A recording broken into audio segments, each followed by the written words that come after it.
You're watching YouTube's hottest new show, the only internet program 100% dedicated to retro video gaming. Pay no attention to the man behind the curtain.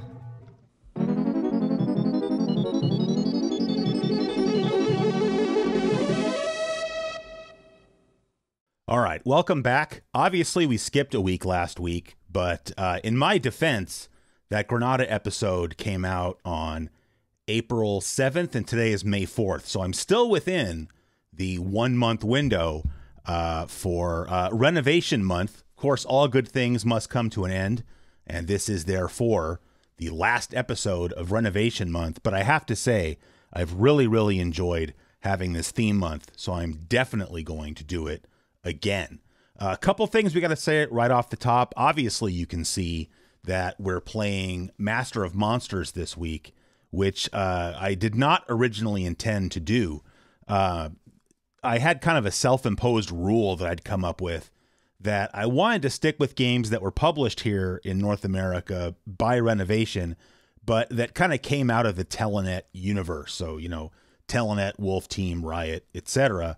But that should have eliminated 3 games, and all 3 of those were games that people were bringing up in the comments, those being Gain Ground by Sega, Elemental Master by Technosoft, and of course Master of Monsters here. And I just kind of had a change of heart because I just ended up really liking the game. My original intent was to have sort of the grand finale of Renovation Month be Gyruss. And that's mostly, I'm kind of passionate about Gyruss only because I think it's a really good shooter. It's definitely in the upper half of shooters on the Genesis. But, you know, it kind of like Zero Wing, you know, like Zero Wing is sort of famous for the bad translation, and then the song that came out, and then that Flash video or whatever it is that I actually have uploaded to this channel. I did sort of a HD remaster of it, if you will. You know, people know, like you say Zero Wing, they think of that. You say Gyruss, people think of Jamie Bunker, you know, fair or unfair. And, you know, I just kind of want people to understand that Gyruss is actually a really good shooter and it's worth your time. It's not something that's just like a meme joke. That being said, nobody was really bringing up Gyruss in the comments. Boy, I hope he plays Gyruss. And Master of Monsters, I think, got more mentions in the comments than any other single game. There was like, which it's not a lot. I mean, this is not a huge show, but I think 5 different people specifically brought up Master of Monsters in a positive light. Oh, this was one of my favorite games when I was growing up. And really, you can thank the tipping point for me making this video is thanks to a longtime viewer of the show called What's on My Shelf. And he responded to somebody else's comment about Master of Monsters. And I don't remember exactly how he worded it, but he basically said that Master of Monsters doesn't really get any coverage in the, you know, YouTube retro gaming. I think he said like ecosphere or something. I don't remember. But that's like throwing up the bat signal for me. Because that was the same thing with Arcus Odyssey, you know, and I didn't really know how good Arcus Odyssey was until I really sat down and started playing it for the show. But that just gave me more sort of passion or whatever to want to talk about it, to let people know like, hey, this is a really good game. And so when I saw that many people mentioning Master of Monsters and then What's on My Shelf saying, yeah, nobody talks about this game, you know, it's like, okay, that sounds like a job for CGQ. So here we are. Some stuff I'll say just personally about the game. So I had really never played the game until a week and a half, 2 weeks ago. I'm not somebody who traditionally, I guess, thinks that I like hex grid games. Over the years, I've tried playing some. I remember renting Allied General for the PlayStation, you know, back in like 97. And it just kind of wasn't my thing. You know, I recognize that Military Madness on the TurboGrafx is, you know, a beloved game and a great game. But I'd be lying if I said that I ever thought that it was really my jam, because I just thought these kind of games really aren't for me. In fact, strategy games in general, it really depends on the game. but I started playing Master of Monsters, and I just really, really liked it.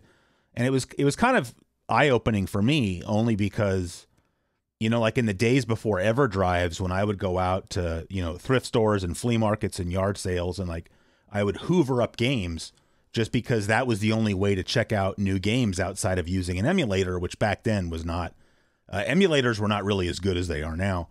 So I was still buying up physical games that I wanted to check out. And if I had bought Master of Monsters, especially without the manual or the box and manual, so I didn't know what kind of game it was, if I had just turned it on and if I had seen that it was a hex grid game, I really probably would have dismissed it, which would have been a shame. That being said, this is a game you really need to have the manual for. I mean, I'm going to show you guys how to play the game, but I mean, this is not an exhaustive tutorial. I'm just going to explain what's going on while I'm playing the game. But this is a game where you really do need to read the manual. And once I decided I was going to at least consider playing the game this week, I just loaded it up and started trying to play it and poking around. And I'm trying to do things and the game won't let me do them, and I don't understand why. And, so it was clear to me I needed to read the manual. And I know I've mentioned them before, but I'll just give a shout out to the SegaRetro.org website, because they have tons of manual scans among many other things. Like you can go, there's like it uses, I think, the same software as Wikipedia. So like every game has its own page. And so if you go to the Master of Monsters page, it gives you some info about the game, when it came out in various regions, developers, publishers. But then there's sort of a media section where it has high-res scans of the box art in various territories. And then it has a scan of the manual. So I was able to read the manual. So once I read the manual, this would have been like last Tuesday, like a week and a half ago. I sat down, I'd come home from work and we ate dinner and whatnot. And I went upstairs to my office and it was about 8:30. And I sat down in my chair and I loaded up Master of Monsters on my original EverDrive. And I played it literally until 3:00 in the morning. And that was on a school night, right? I had to go to work the next day. And I can really only think of a few games that have the ability to suck me in to the point that I lose awareness of time. It kind of reminded me of when I was in college. I used to play, I was really, really into Civilization 3, which I would say the experience of playing this game in a lot of ways reminds me of playing Civilization 3 because of the way I played that game. I always wanted to get the military domination victory. So I would be the Germans, and all of my research went into being able to make Panzer tanks that I would just amass into these armies and just roll over the earth. And, so really that says to me that probably these hex grid military style games are what I should be playing. But, I used to I would play one complete game of Civilization 3 in one sitting, and that would take me 8 or 10 hours. So I was missing a lot of school because of that. There's a few other games that fall into that category, but it certainly had been a very long time since I had sat down and had that kind of gaming experience that I had the first time I played Master of Monsters. Now, it shouldn't, I played through one map, and I'll show you what that means in a second. It shouldn't take you from 8:30 at night until 3:00 in the morning to play through one map of this game, but it was my first time ever seriously playing the game, knowing what I was supposed to be doing. So a lot of that was just learning curve stuff. I played, I didn't even beat the map that night. I had to finish the game the next day, but then I have since played the game again and beat another map. So I have a pretty good idea of what I'm doing now. But again, as I said, I am no expert. I'm just going to tell you a few things about the game before we get started. I've got some notes up here on the screen. It's funny. I have this notebook that is really just the weekend rental notebook. And every game that I cover, I carry this around with me and I make notes about the game so that I can talk to you guys about it. But I have really small handwriting, and I'm getting to the age where I can't really read my own writing unless I put the book up, maybe even lift up my glasses and look. And that's not a good look for the show. So I wrote it down, or I typed it out on the screen here, and I made the text nice and old man big. All right, so Master of Monsters was developed by a company called System Soft, and I know I've talked about them briefly. I want to say it was in a I did that video where I did like a flip through of a couple of Japanese PC Engine magazines, and I'm pretty sure we ran across either an ad or an article for a Daisen Ryaku game, and those are hex grid military, like 20th century military strategy games that System Soft made. There's a bunch of Daisen Ryaku games, and then the same company, I guess, because they know how to make hex grid games, you know, and have not the game engine, but I guess have the code for it. They started making these Master of Monsters games, I guess, to attract a different audience, like me, I suppose. And the first Master of Monsters came out on the PC 8801 Mark II home computer in Japan. I believe that's an NEC computer, and it was subsequently ported to a bunch of other Japanese home computers, but didn't come out here. Then it was ported to the PC Engine CD in 1991, but that never came out here, and there's no like translation for it. But I watched some gameplay footage of the PC Engine version, and I got to say, you're not missing out on it. I think this Genesis version, very, very good version of the game. Anyway, Toshiba EMI in Japan hired this company called Opera House to port the game to the Mega Drive, and then they published it in Japan, and that was in 1991 as well. And then Renovation picked up the game and published it here in North America, which is why we're taking a look at it here on Weekend Rental.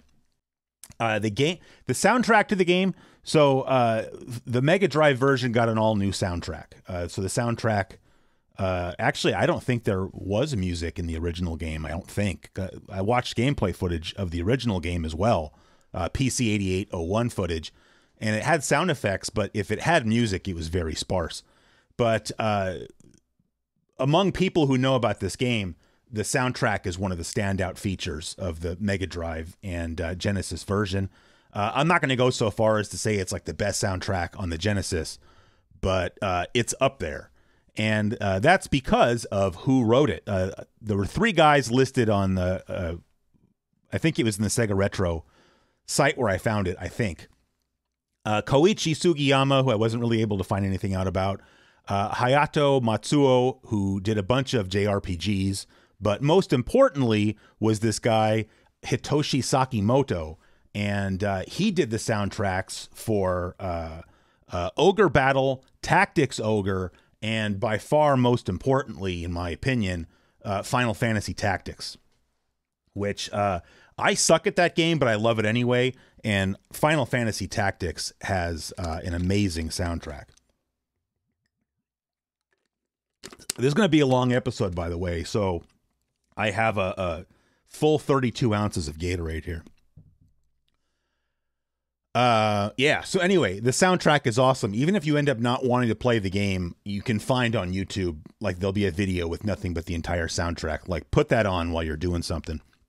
There have been up to this point 6 games in the Master of Monsters series. One other game came out here in North America.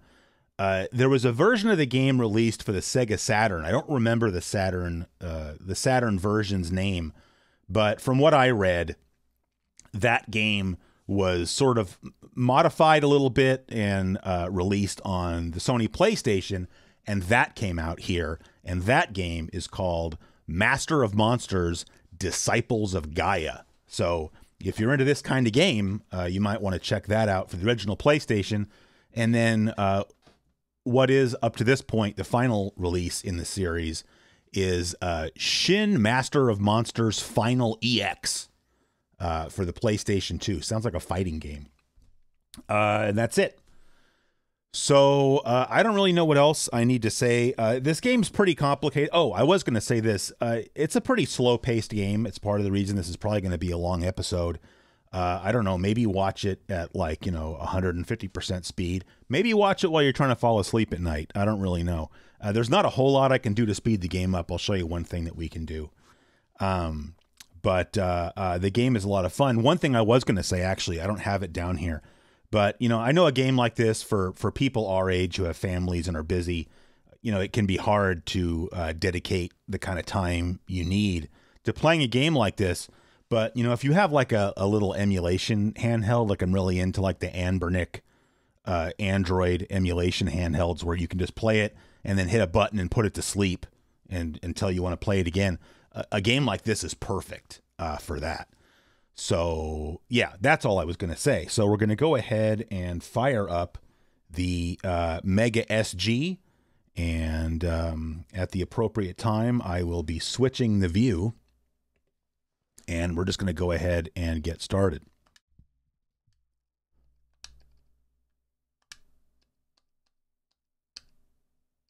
Here we go.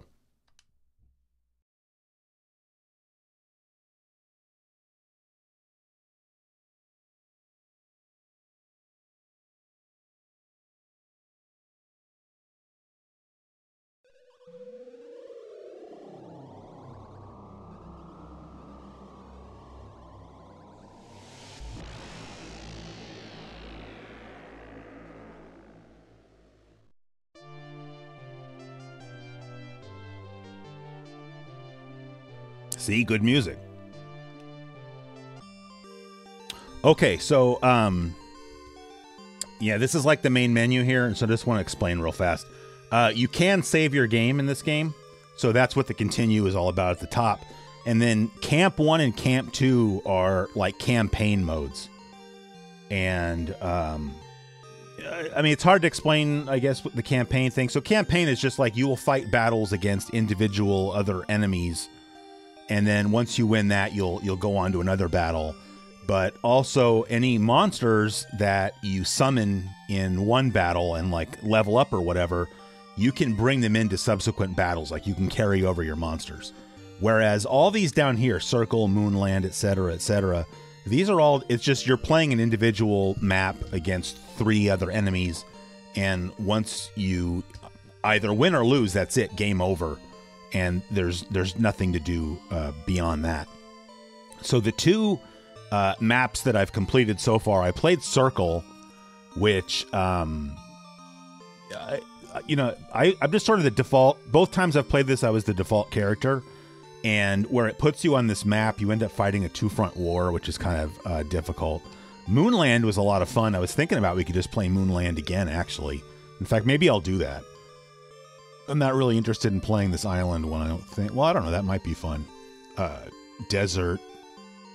Oh, that one looks pretty cool. Fireland, Ice Cross.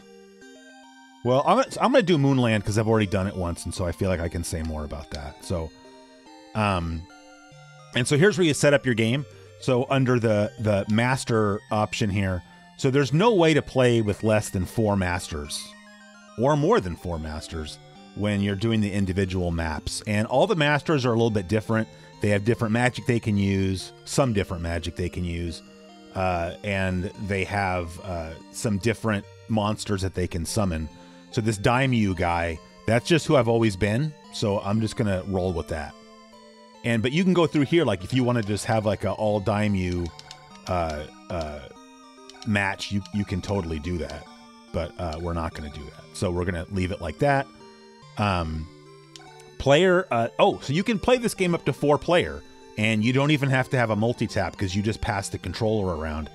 And that's actually the default option. So we have to go in here and change the other 3 players to computer, or we're going to have some problems. And then the next one down here is magic. And so this is how many magic points you get per turn. So this kind of turns into kind of a difficulty setting. So if you want to make the game really hard, you can have it so that everybody else gets more magic than you.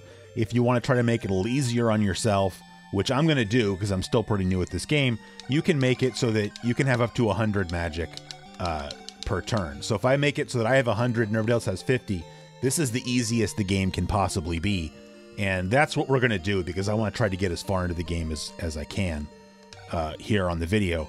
And then here for music, every different master can have their own background music that plays while it's their turn. And you can set that here. So, because there's more background music than there are masters too. I'm not going to mess with that, but it's kind of a cool feature. So we're just going to go down to start. Okay, so we get to go first, so I'll try to explain what's going on. So this blue guy right here where the cursor is, that's basically like you, or me. That's Daimyo. So Daimyo can only move, like these are like castle hexes. So he can move within these castle hexes, and that's it. In fact, I don't think he can even go out to here. I think it's just the adjacent ones. The ultimate objective of the game is to kill the other masters. Like, we're all gonna summon a bunch of monsters to fight each other, but at the end of the day, what you have to do is kill all the other masters, and so their ultimate objective is to kill you, which in our case here is Daimyo. But he can't go anywhere, like I just said, so that's why you have to summon monsters.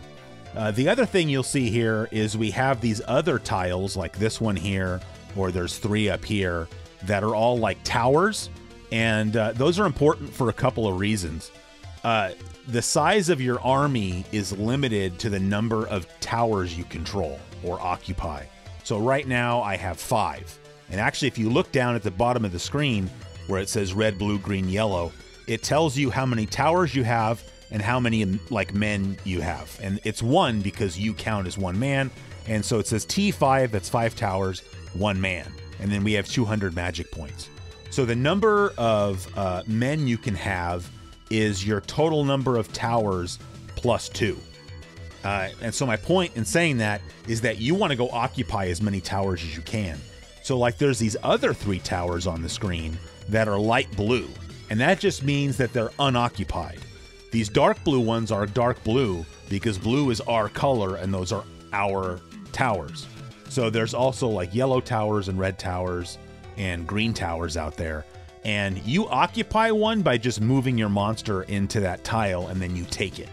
And if they have a monster there, you have to fight them. If they have no monster there, you just take it for free. But because we want to build up our army, the first thing you want to do is summon monsters, in my opinion, is summon monsters that can move a lot so that you can race around the screen, or race around the map rather, and take as many towers as you can. So the first thing we're going to do is summon some monsters. So we call up the menu here. So, sorry, this is a lot of explaining, but you need to know this stuff. So this is your in-game menu. The first thing is summon. That is where you summon monsters from. Call we don't use, because that is if you are playing campaign mode, that's how you can bring up monsters from your previous battles. So we never use call. Magic is that's where you cast a magic spell. You only get to cast 1 magic spell per turn, regardless of how many magic points you have. But there's also force, which is kind of a magic spell. It's basically like you can cast, you're kind of summoning up, like, it's kind of like if you played Final Fantasy and you had like summon materia, like Final Fantasy VII. You can summon like a creature that attacks any monster on the screen except another master that you want it to. But that force has hit points, and if it gets destroyed, that's it. You don't get to use force anymore. Table shows you all the monsters you control. Like right now we don't have any, so all we have is ourself here, Daimyo. And I don't use help. Setup we're going to go into real fast. So setup is where you can save your game. I guess you can change one of these if you want to let somebody else jump in. That's kind of cool. But what we're going to do is go to speed, and we can set speed to fast, because in this game you have to watch everybody else's turn, and it'll go a little bit faster if you have it set to fast. And then you saw you can change the music. I don't want to do that. So anyway, now I think you have the information you need for us to get started. Okay, so we're going to summon. There's a little bit of some translation issues with this game, and the 2 of them here, down here are mermaids, but it calls them marmaids, but those are mermaids. And then up here is lock, but that's a rock, which is like, you know, a mythological bird. And we want a couple of those because those have the best movement over all terrain. So we're going to get 2 of those going if we can. And then if we can So the one thing I'm still not clear about in this game is sometimes it stops you from summoning more monsters when you haven't reached the limit yet and you still have magic points. And so I don't really understand why that's the case. But based on where the other masters are on this menu, we're going to need some monsters that have sort of good traveling abilities through the water. And that's mermaids and serpents. But you can see here a mermaid only costs 13 magic points to summon, whereas a serpent costs 81. So we're going to start off with a mermaid that we can send up through this river. And since it's going to let us summon another one, I'm going to summon a troll that I can send around on the land. And I don't know if we can... Oh, it'll let us do another one? All right, then I'll go ahead and do a serpent as well. And then that's it. So normally on your first turn, if you don't go first, then you can hit force and attack somebody else. But first of all, we don't have enough magic points for that. That costs 40 magic points. And second of all, since we went first, the other three masters have not summoned any monsters yet. So we have nobody to force. So, here's the magic was not. So if we go to like one of the our guys here, you can hit magic. So you can heal them, but he has full hit points. You can awaken them if they're asleep. You can cast again, and then they get to go again. I don't know if you can do that right when you summon them. Let's try. That again though is a really good spell because sometimes you want to be able to like use one of your guys twice. Oh, so it let us do it. So see, the E went away. E means that person's turn has ended. So the E is gone. So now we can go to this guy and move him.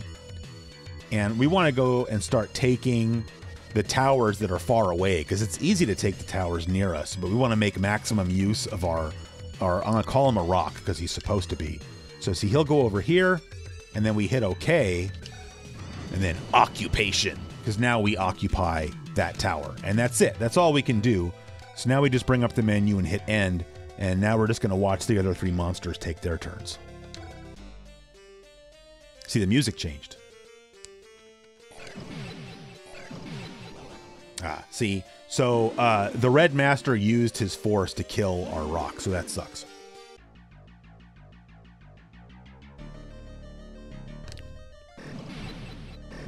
So now we got some green on red violence there. That's good. When you get two other masters fighting each other, you want to stay out of that and let them kill each other. All right, so yellow already killed the red's dragon there. And see, he did all his summoning, so now it's our turn again. So we lost our rock there, so I'm going to send another one over there, I suppose. Am I? Well, let's see. We can move this mermaid. Oop, wrong one. Move to here to take this one. Occupations. Now we have 7 towers already. And then I'll just take this guy and move him over here. And I want to get this guy not you. I want to get this troll started. These trolls have pretty good movement. It tells you over here. So now that we have the troll selected, if you look over here on the right, on the top you have your map. On the bottom it's a picture of your troll. But in the middle, so it says troll, and then you have L. So this is another thing I haven't wrapped my head around. You have like lawful, neutral, and chaotic monsters in this game, but I haven't really figured out how those all interact with each other. And then below there you have MV04. That's like their movement allowance. So he gets full movement on land because this is all just grassland. But if you're trying to go through other terrain types, that will get negatively affected. Next to that, he's level 1 because you can level up your monsters, and we'll see that. Below that, his hit points are 40 out of 40. Experience points, 0 out of 46. So once he gets 46, he'll level up.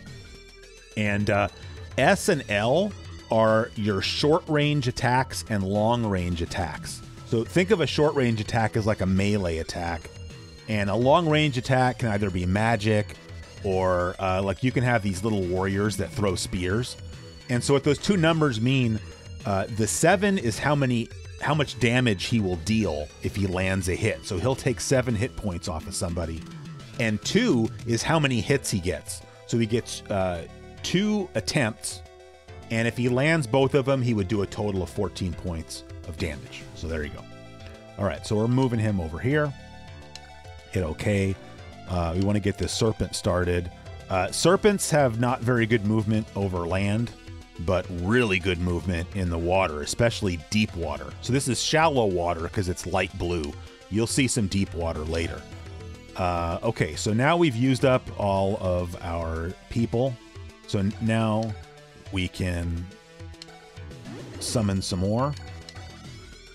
So I'm going to do another troll, or another mermaid, another rock, and will it let me do another troll? Yes. Okay, and if I want, I have enough magic points left over that I can cast again on one of my guys here. So if I highlight this guy and go to magic, I can cast again, and then I'm going to move him down to this tower to take another one. And then that's going to be it for this turn. The game's a lot more slow going when you're just getting started. Like once you start getting into battles, you know, it gets a lot more fun, but at the same time, you want to do things at the beginning of the game to set yourself up. So you can see now, like the green guy here is taking more towers. No fighting. Yellow's doing the same thing.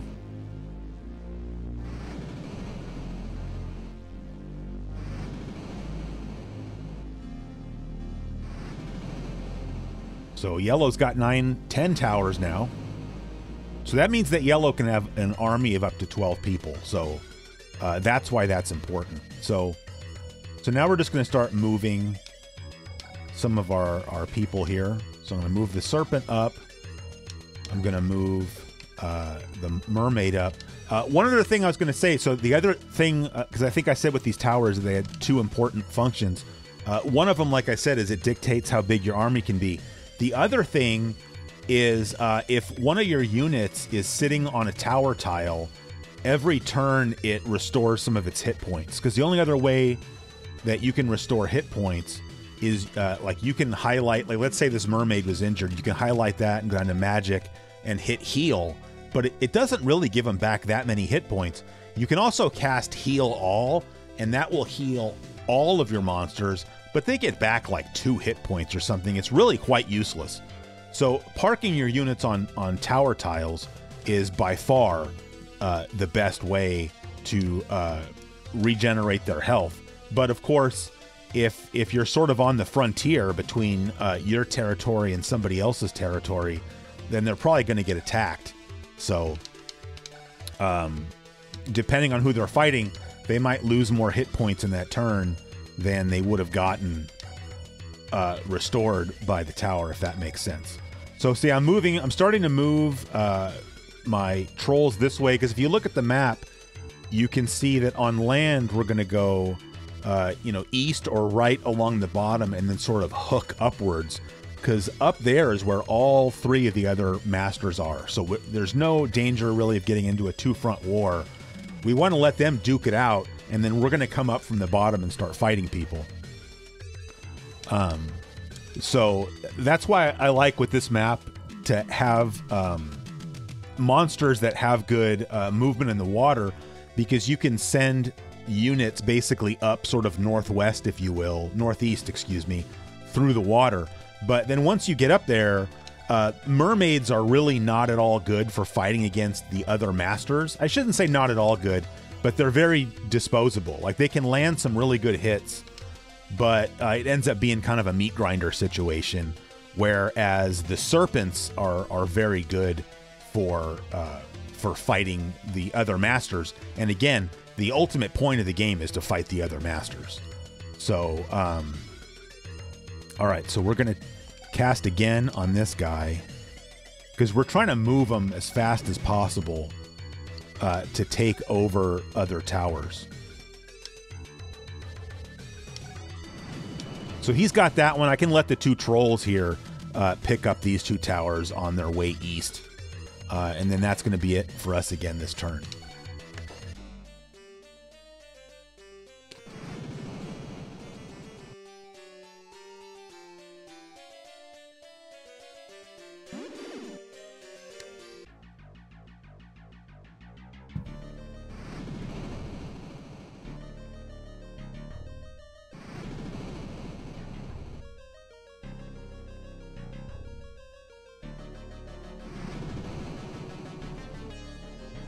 All right, so green is getting pretty aggro heading in our direction, so we're definitely going to have to contend with that.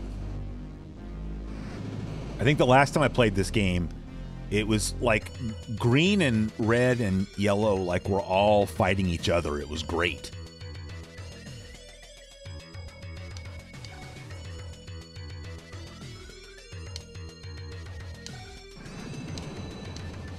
But that's part of the reason that we want to send these guys this way is, I don't know if you caught it, but green was already starting to take some towers sort of over here, not all the way in the corner of the screen, but on kind of what I consider to be my area. So I want to get over there and kind of kick them out as fast as possible.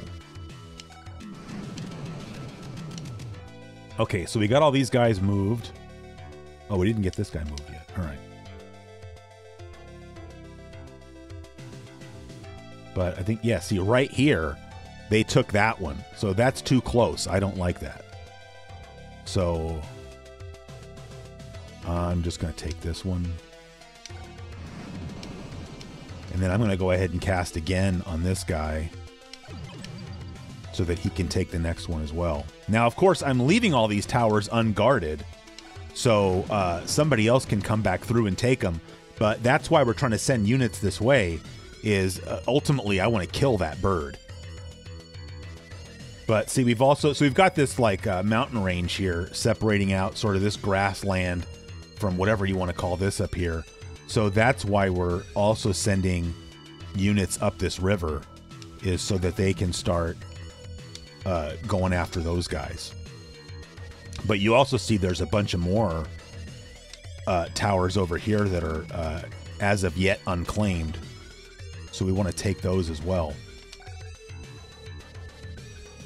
And we should be able to summon some more dudes. I'm going to summon another rock again, just to keep going out and getting more towers, because that just lets us build our army as fast as possible.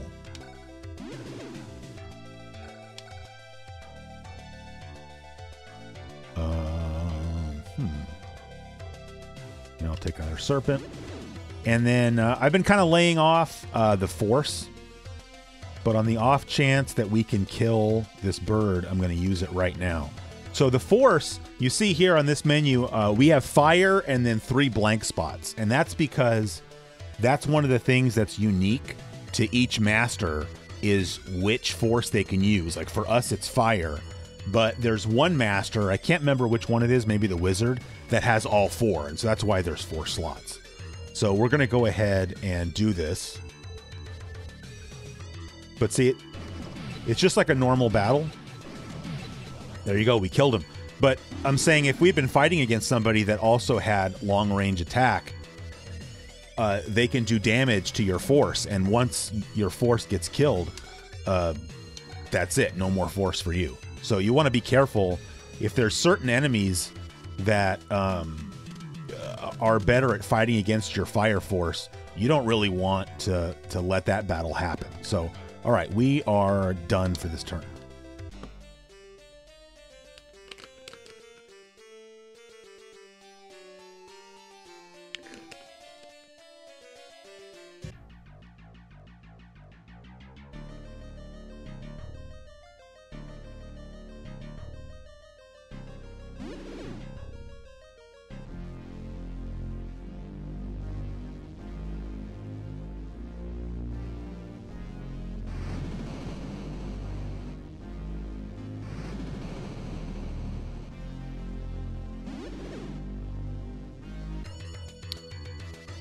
Okay, so we're going to move the serpent. And then this rock I'm going to send sort of north, because there are islands up here like this one that has that tower on it. But there's several islands that have them. So we want to start sending that guy that way, because he can just island hop and take all of them. Then how far... I'm going to stick this serpent here for a minute.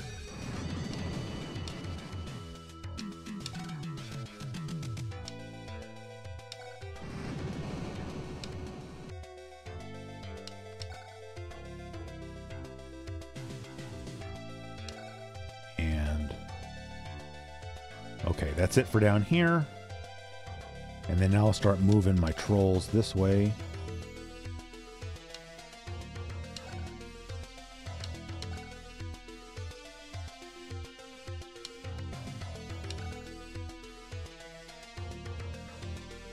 And you see down here, we killed that rock, but then the green guys move this other guy down here.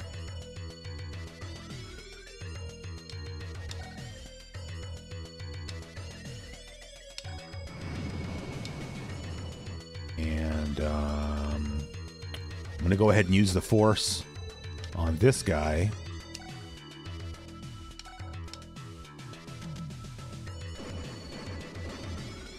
So you see, he didn't land any of his hits. I didn't do a good. I didn't do any job of explaining how that works. I'll try to do it next time the battle screen comes up. But it has like percentages on there that you can see before you start the battle, so you can kind of decide if a battle is even worth fighting. So I'm going to cast again on this guy, so that we can get him going up this way.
So you see the green guys are starting to send this mermaid over this way.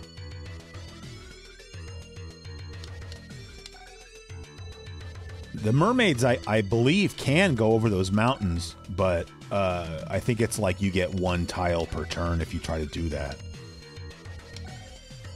But I am kind of worried about this mermaid coming over here and trying to steal this tower, so I'm going to park that guy there for a minute. I could have gone one tile further and fought the mermaid, but I think the mermaid gets a huge advantage being in the water. So you don't really want to fight a mermaid with a land-based monster. And the opposite is also true. If you have mermaids, they're great for fighting land-based monsters because they get like a bonus. And then, I mean, this guy is pretty obviously headed in this direction to mess with my rock. And so I'm going to go ahead and use the force against him again. And hopefully we land some hits this time. All right, so that carved him up. He only has 14 hit points left. And because he's not on a tile, a tower tile, he doesn't get any regeneration at all. So the other thing I could do if I wanted to is I could move my rock off of this tile to attack him, to try to just take him out right now. But there's not really any reason to do that. And plus, if I fail, then he's going to get around me and get the tower, take my tower, and then plus he is somewhere where his hit points regenerate. So, you know, maybe your first instinct is to be really aggressive, but there's really no reason to.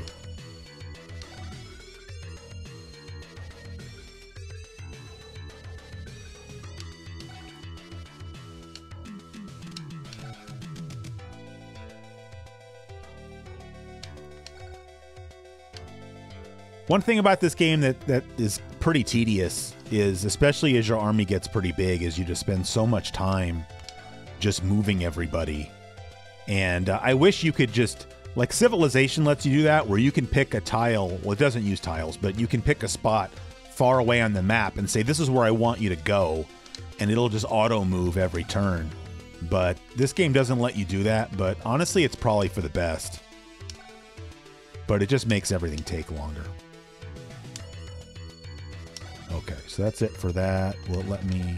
Yeah. All right. I want some more land-based dudes. And so these Roman guys are pretty good. They get 3 hits instead of 2, although they only get 4 hit points of damage per hit. But they also have 1 more move allowance per turn. And they only cost 12 magic points.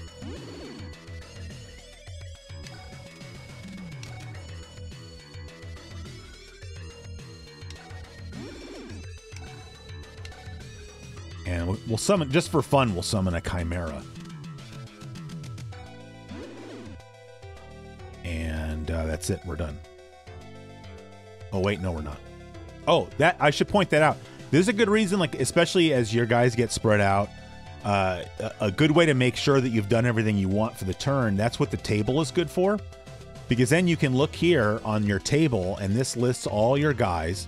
And then at the very end there, like, you see how these don't, like, this rock doesn't have an E, this rock doesn't have an E, this rock doesn't have an E. That means they haven't done anything yet. And so by highlighting that and pressing the C button, it takes you there, and then you can go ahead and do something with that guy. So we're going to send this guy this way to keep taking towers. And then we can just go back to the table, go to the next one. That's the guy we're not doing anything with. But then we have that other rock that's sort of up in the ocean. So we can move him here to take this tower. Now we're done.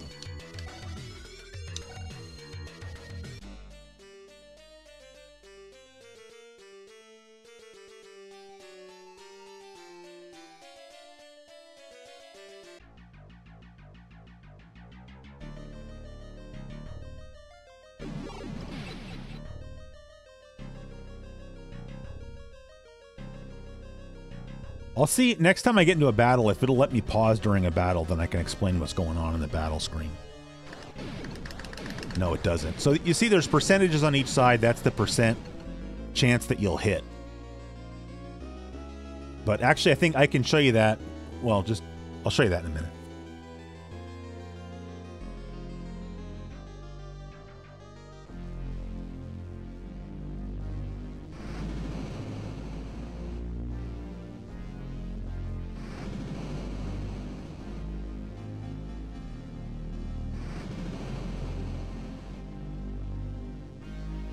Yeah, see, yellow is taking a lot of towers. And this is why, but you see on the map where yellow is, they're close to red. So we want them to fight each other and kind of leave us out of it. So something's got to be done with this mermaid.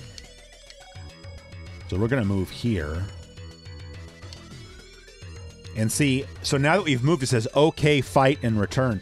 So if you don't hit fight now, if you hit okay, then the mermaid's turn is over. So we want to hit fight, and then this shows you the same statistics that you'll see on the next screen. So I'll show it to you now. So your unit is over here on the right. I mean, they're both the same unit. They're mermaids.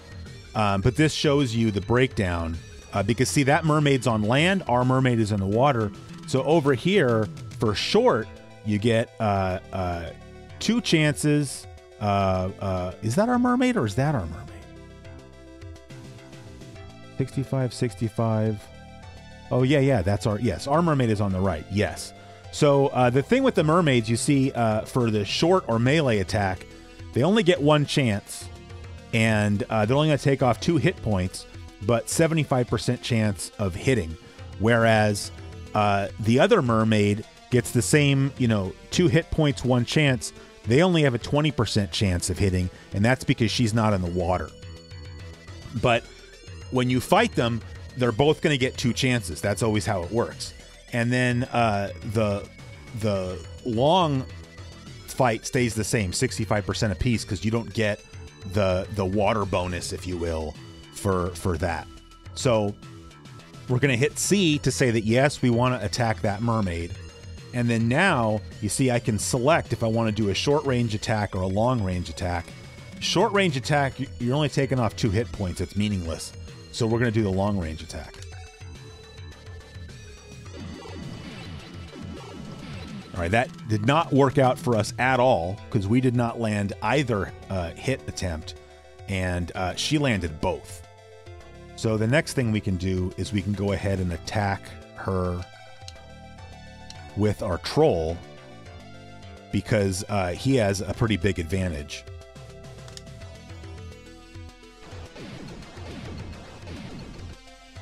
So now she's down to 12 hit points. So now if we wanted to, we could hit her with the force, but our troll's not in any danger of being killed. So we can worry about her on the next turn. So I'm not going to waste my force on that. So we're going to move this mermaid this way. We got that serpent coming this way. That's actually a much bigger problem. So these serpents are like tanks, man. So like if I highlight him, you see the serpent only has a short range attack, but it's 12 hit points per strike. So that serpent could take 24 hit points off of this mermaid, who only has 26 hit points to begin with. So we're going to go ahead and try to use the force on that serpent. So that's not bad. We took almost 30 hit points off of him. Then losing audio in one ear. So we can check. So this rock only has 15 hit points left. So as much as I hate to hold this guy up, we need to do something to help out our other rock, or we're going to have problems. All right, so now he's down to 7. So now I'll have this one also fight. So see, this rock has 2 monsters adjacent, so you can pick which one you want to fight.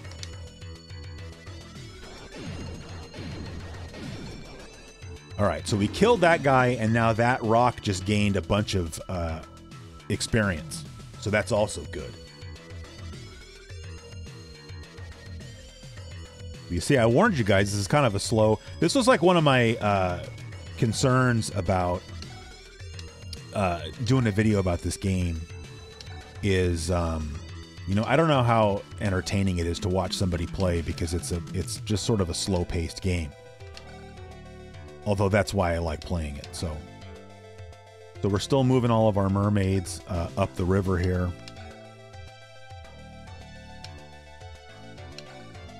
And then we can have this chimera start moving this way, as well as our 2 Roman guys.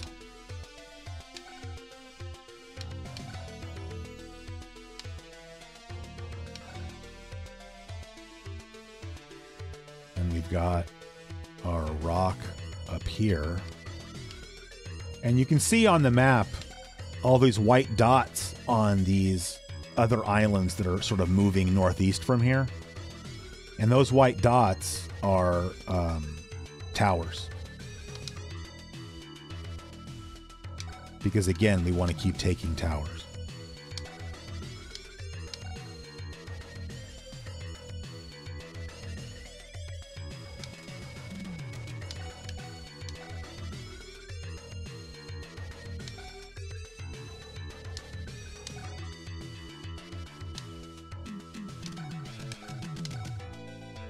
And our turn is done unless we want to try to summon some more people. Is there anything? Oh, I haven't summoned any dragons yet. Let's summon a dragon. They're pretty cool. Can I have another one? Yeah. Oh, and then... Oh, I don't have enough magic points to cast again on somebody, so we're just done.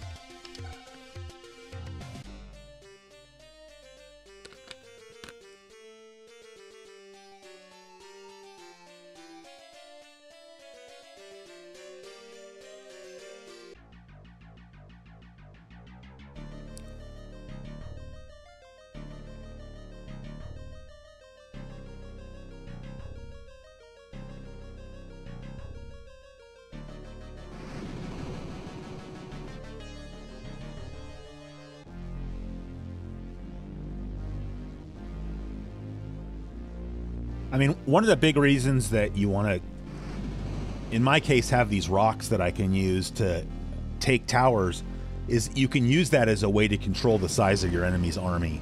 And so, like, obviously, we're going to have to deal with these green people first. And right now, the Green Master has 10 towers, which means that he can have an army of up to 12 people, whereas we have 18 towers, so we can have up to 20 monsters. But if we can go around and take their towers, then that's going to stop them from being able to summon monsters during their turn. So that's why, you know, when somebody leaves their tower unattended, you want to try to be able to slip in there.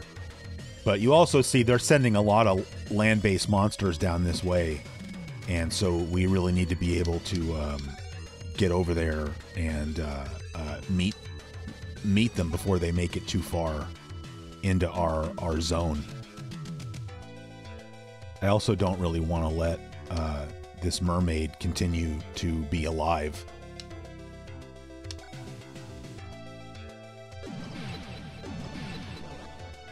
Oh. That's what happens when you don't pay attention to the hit points that your creature has. Because I should not have attacked that mermaid with that creature. This mermaid, on the other hand, would be fine. Mermaids level up pretty quickly, too. But she wasn't able to seal the deal there. Maybe this troll can do it.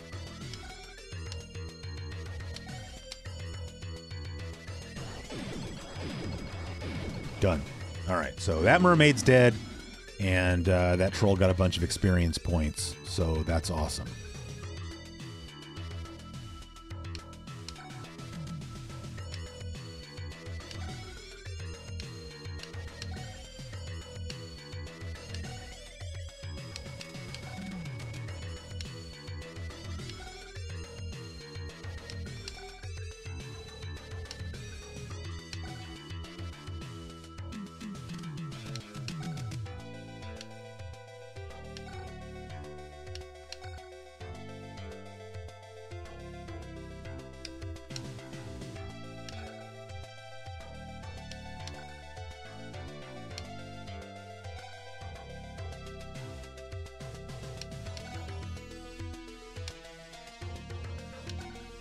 These dragons don't really have any better movement than anybody else, but you notice that they have a strong short-range and long-range attack, and they can deal up to 18 points of damage if you do a short-range attack. So that's why they cost a little bit more as far as magic points go. Oh, I still have my rock up here.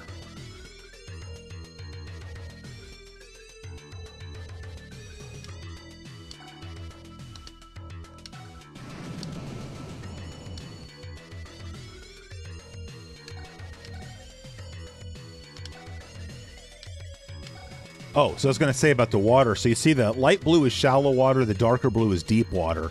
And look how much more movement that serpent gets in deep water. So that's why I kind of went up a little bit, because now I can start going way over towards the green people that we need to start trying to kill. I don't want to move that guy yet.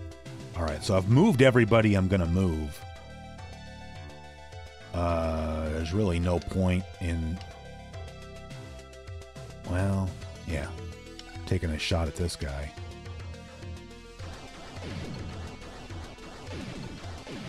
Alright, see, that did nothing to help me.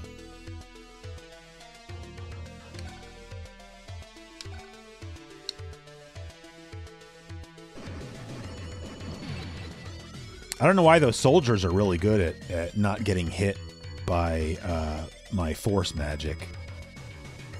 And then... I can cast again on this guy, move him here, and then have him fight this guy. Because he's only got 10 hit points left, so if we land both hits, then he's going to be dead.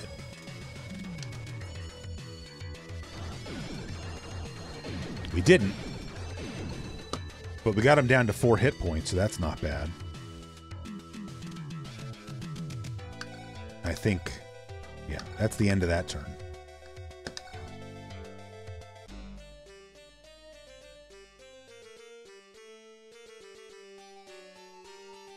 I mean, the only way you get experience points to level up your guys is by getting into battles.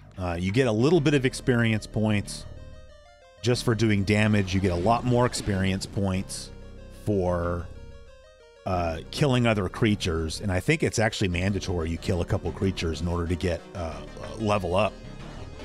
But it's definitely something you want to do, so it's something to take into consideration when you've got a guy like this soldier who's on the brink of death, is if you have a monster in the area that's on the brink of getting leveled up, then you want to take advantage of that and get your monster leveled up.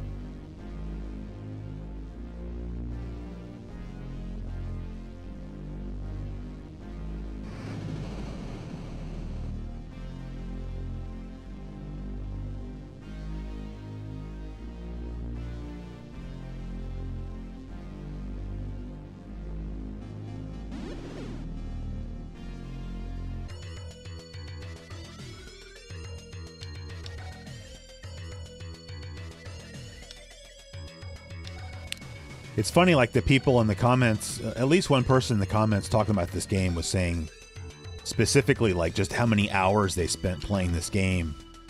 And I totally get that. This is the kind of game you could sink hours into.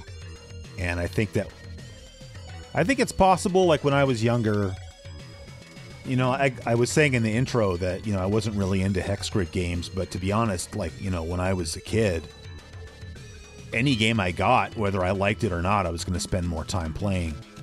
And I think at that point in my life, I would have been willing to spend more time playing this game. Oh, okay, here's a good thing to point out. So this mermaid has the long-range attack, right? 2 chances, 10 hit points each. This serpent has no long-range attack. So you can attack the serpent with your mermaid and use a long-range attack, and there's no chance that the serpent is going to be able to do any damage to you at all.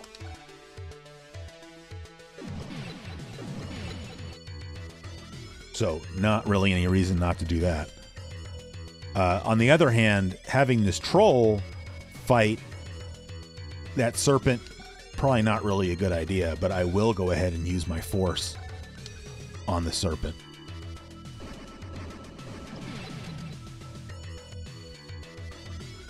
So pretty good chance we're going to lose that mermaid, because I'm sure that serpent is going to attack next turn, but there's not really anything I can do about that. I'm also definitely concerned about what's going on right here, but aside from abandoning this tower, there's not a whole lot I can do about it. But what I can do is at least go sneak over here and steal one of their towers from them.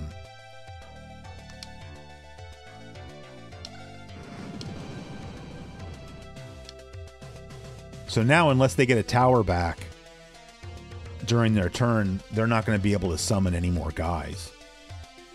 And then this guy is on the brink of death. 11 hit points. That one's got 34. These Pegasus things really suck, because they get, especially when they level up, they get like a lot of hits, or hit attempts. So, no, I don't want to fight that guy. Yeah, we want to fight this guy. Yeah.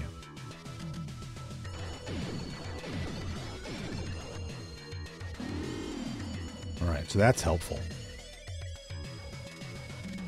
And then I don't want to move this rock off of this tile, so I'm not going to try to fight anybody else there.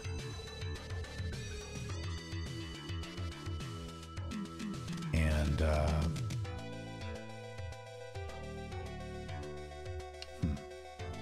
see, I'm going to leave this troll here, because on the off chance that this serpent attacks this troll instead of this mermaid, the troll can absorb the hits, the mermaid cannot. Although if I oh yeah, I haven't used again yet, so I'm actually going to use again to get that mermaid out of that situation. Yeah, because then I can go over here next turn, hopefully, and take that tower, and then heal that mermaid. Yeah, so that I don't lose that unit, and then these guys are just going to keep moving this way.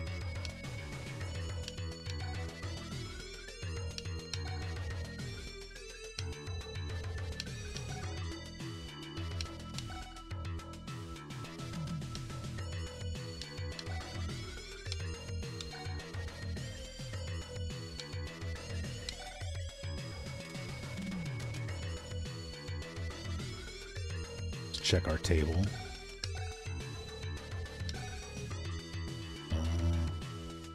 Well, I feel like now I can move this troll. So I'm going to put that troll back there.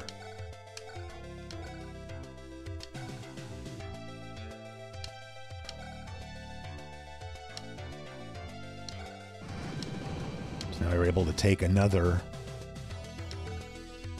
tower from the green guys. That's the one we're not moving.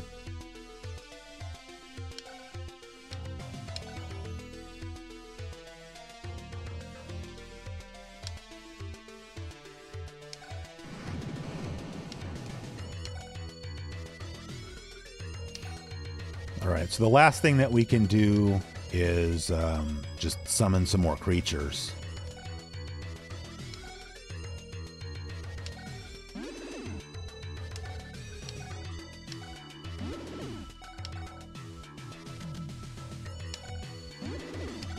That's it.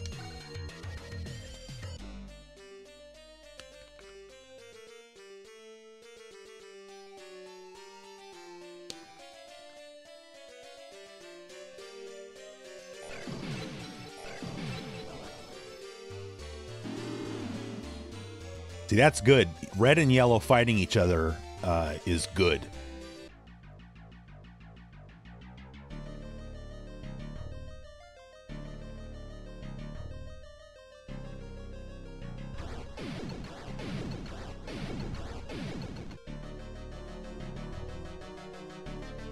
That troll might be in trouble. Yeah. Yeah, dead.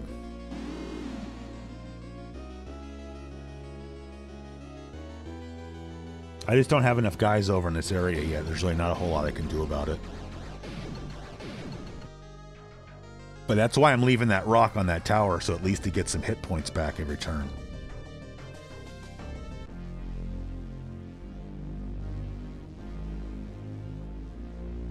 And more importantly, green was not able to summon any new creatures. So you see, like, we're outnumbering green 19 to 10.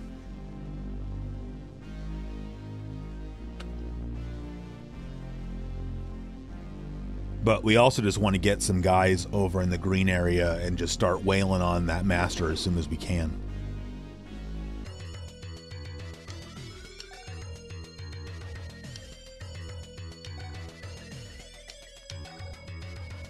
You know, and we're creating a lot of these land-based creatures that have to kind of go around the long way.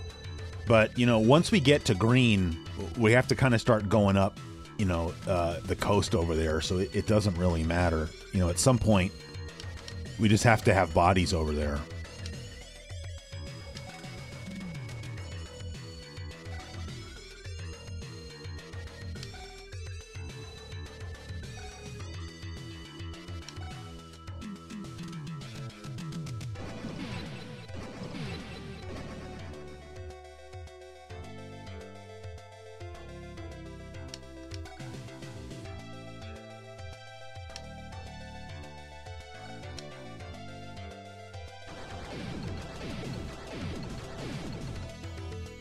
Just want to see if I can get rid of the serpent, which I have a pretty good chance of doing right now. Yep, gone.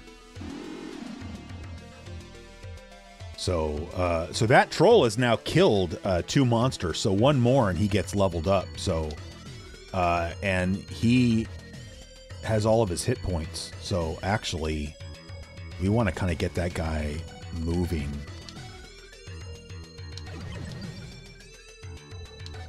Because, like, we can, well, we don't need anybody really to keep an eye on that tower. There's no reason at this point to keep people hanging out over here.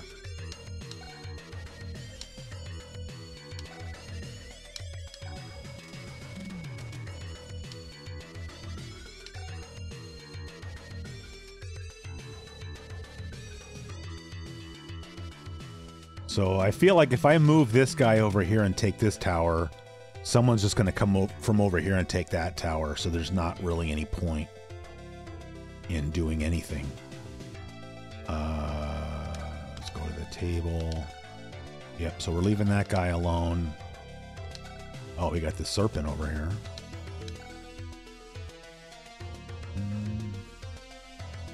So you don't really want to have your serpents. Well, that's not true. Although that doesn't really help us. We want to get guys over here. Where? Well, I don't know. Where's their wherever their base is. Am I too far north or something? I don't know. Or is it that guy? We want to start fighting the master as soon as possible. And serpents are pretty good for that. Like I said, mermaids not so much. Like if you can attack the masters with your mermaids with the long range. The thing with most of the masters is they're really bad at short range battles. And so that's why serpents can kind of wail on them. But mermaids are really only good in long range battles. But the same is true of masters. And so like you'll go have your mermaid fight a master. But if you're lucky, that mermaid gets one hit and takes off 10 hit points. But the trade-off is that that mermaid is probably also going to get killed in that battle. But, you know, the green guys, they're sending all their dudes around, you know, southwest. But we don't really care about all those dudes. We just want to kill their master. So let's just get to it. Check the table here. Oh, we have that other rock up here.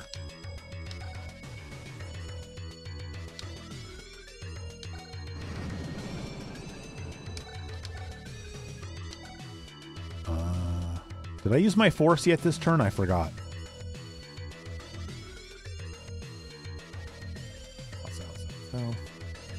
You don't even want to bother using force against a creature that's sitting on a tower tile. But let's check. That guy's got 32, 34, 22. Oh no, I already used my force, so never mind.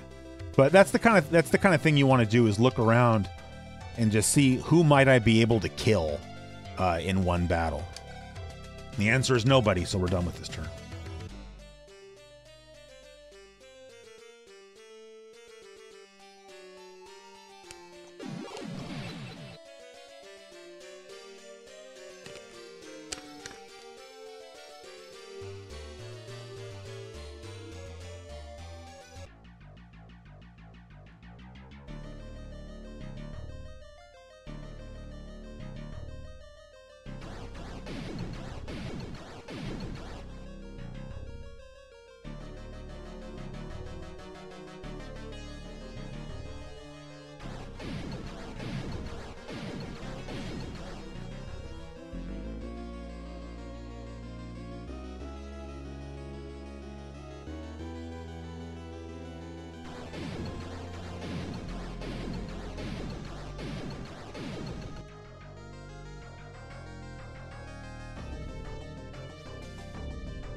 All right, that might be it for that. Yep, gone.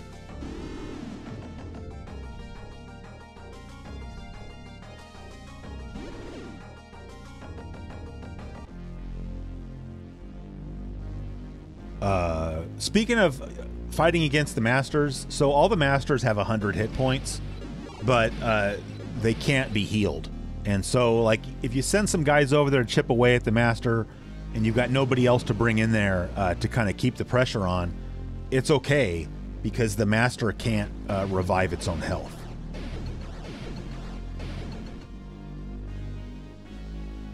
You see, now we're starting to get some green on yellow violence, so that's good. Because now basically green's in a position where they're going to have to fight a two-front war, which works in our favor.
So something else to think about, like, that unicorn is now down to like 9 hit points. And so you might be tempted, I might be tempted, to use force to kill it. But you also have to think about leveling up your characters and sort of decide, do I really want to go over there and force kill that thing, when instead that might be an opportunity to level up a character, because leveling up your characters makes a huge difference. So, long story short, I guess, is that I'm not going to do that. Like, I would rather, actually... What's your story? You have 9. All right, so we're going to cast again on this Chimera. And then see if the Chimera can take out the unicorn. Nope. Well, somebody's killing that unicorn, like, on the next turn, probably, so... then this snake... Sorry, serpent can go over here. And then we can already start fighting this master. And so you can see over here on the little pane with the sorcerer, it gets 3 attacks short range for 3 hit points each. It gets 3 attacks for 13 points each in long range. And so that's why the serpents are so good against it. Although I'll tell you right now what's going to happen. We're going to fight the sorcerer with the serpent, but when this green master's turn comes back around, that sorcerer is going to definitely attack the serpent long range. So that's something you have to think about. But, I mean, that being said, we're definitely doing this. Because, again, you just have to start chipping away. I mean, we can spend all day here fighting their other little units, but you're not really making progress in the game that way. It's fun to sit here and steal all their towers and whatnot. And right now they're in a spot where they can't summon anybody else anyway. So we really just want to concentrate on attacking their master.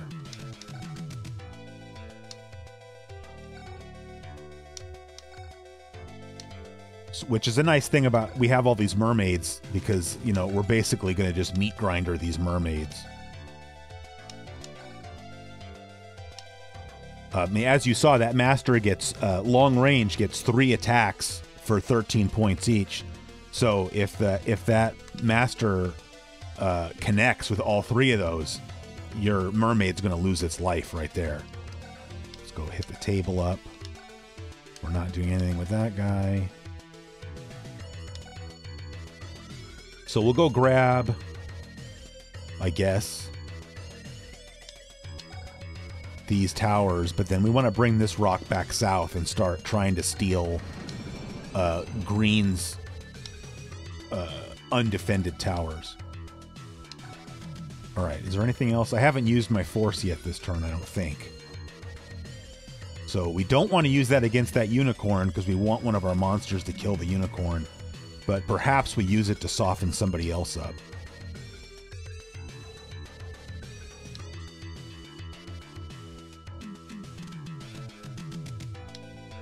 Yeah, let's do this guy.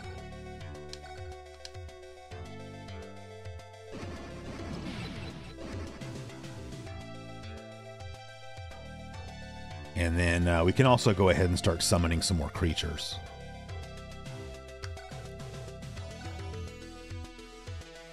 We don't have enough magic points for any more serpents.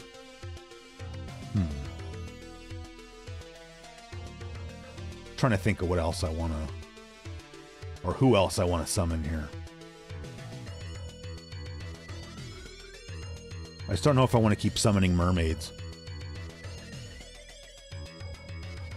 Those are not, I mean, these rocks are not really helpful, I don't think, in battle. They're really good for racing around. Well, let's take a few more, because we can take a couple more Romans. They're really just good for getting towers. Oops. And I think once you level up these Romans, they're not bad. Okay, now this is what I'm talking about when I say I don't understand sometimes why the game won't let you do stuff. So it won't let me summon anymore, even though I have plenty of magic points and I haven't reached my limit. So there's just something I don't know. It's really not a big deal. And now we're done with this turn.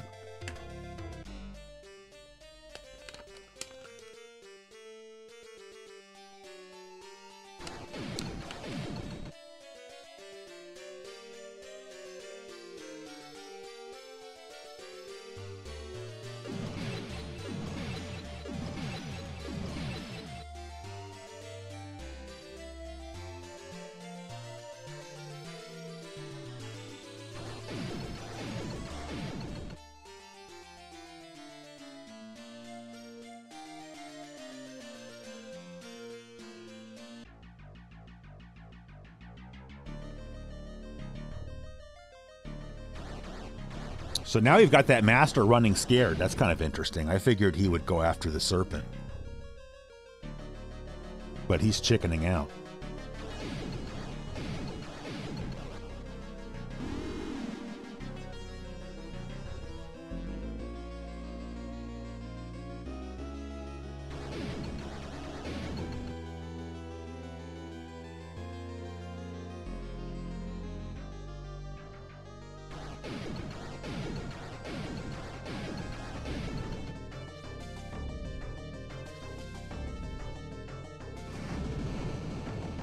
So now that unicorn's going to start getting hit points restored. So we want to kind of take that unicorn out as soon as we can.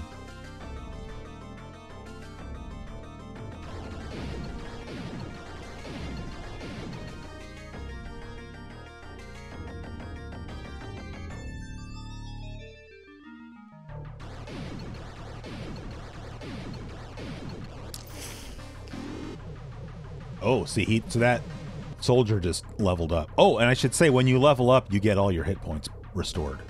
So that's nice.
So because of the way they've got these dudes here, I think that unicorn is going to be guarded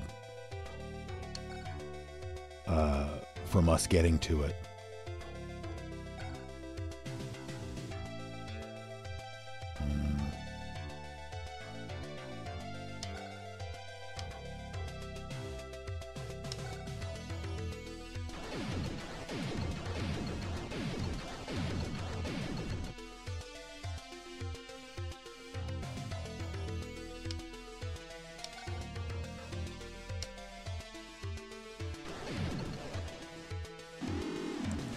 But it's a good thing we got rid of that soldier because he was about to level up as well.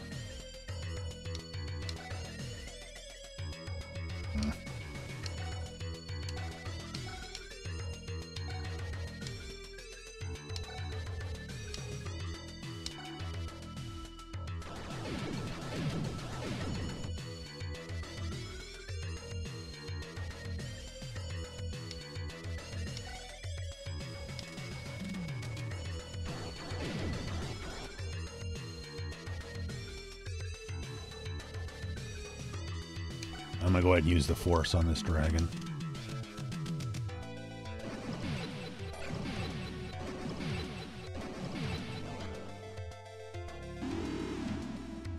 Your force gets experience points, but it doesn't seem like it does anything. Like, you don't ever level up.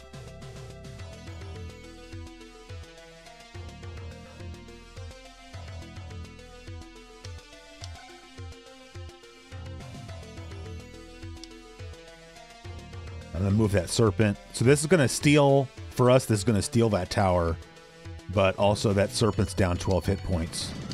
So that helps us restore a few. And then in the meantime, we can keep moving the rest of our forces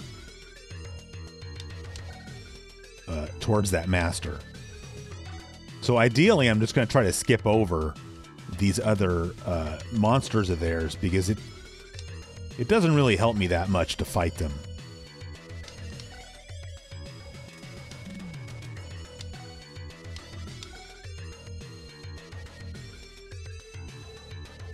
Oh, never mind. That mermaid is down some hit points. I'm going to leave her there. What else we got? Well, we got that one rock we got to move. I think it's this one. Yeah.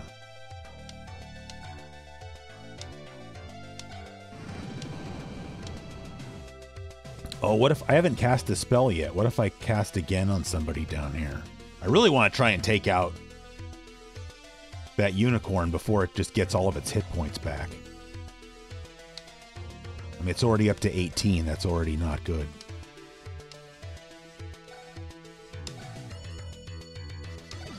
But I don't know if I'll be able to... Oh, no, it will let me.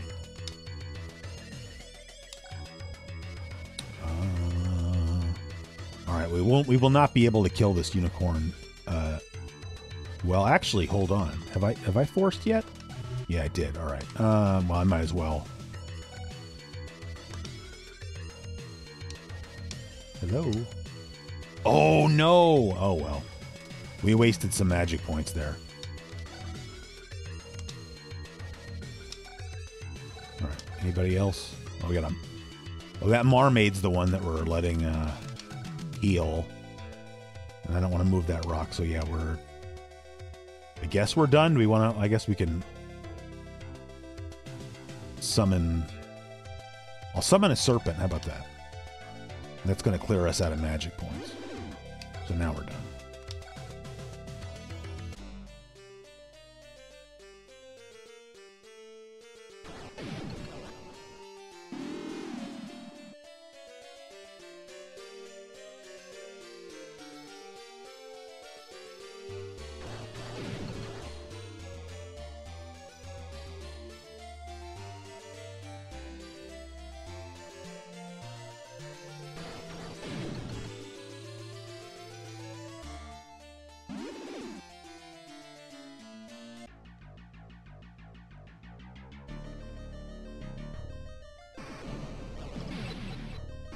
Oh, that's great. Now Yellow's going after the Master, too.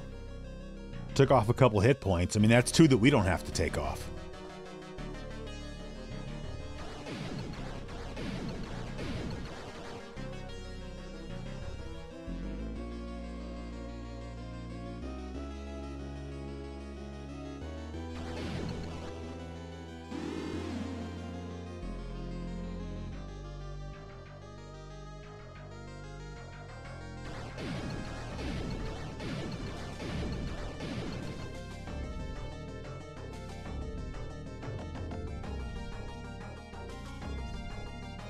Oh, wow, that unicorn came out of there? That's ballsy.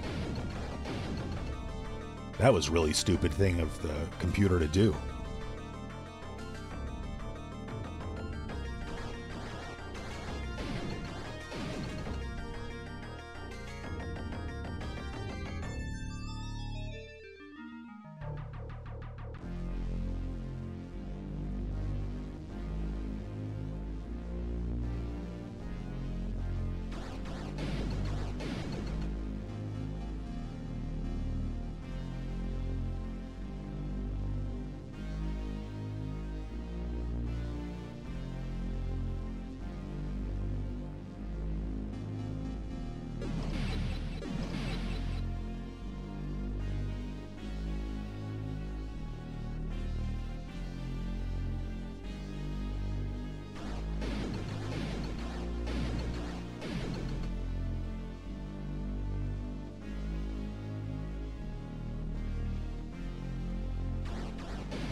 I definitely want to try to take out that unicorn, but I just figured I'll get all my guys moved first.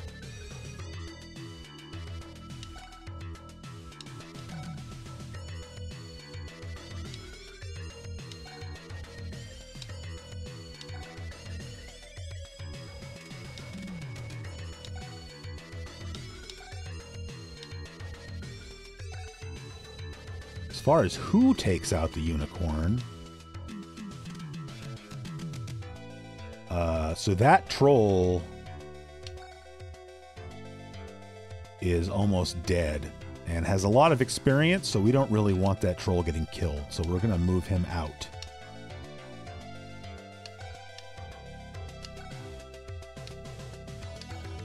So nobody here really oh, this one kind of does.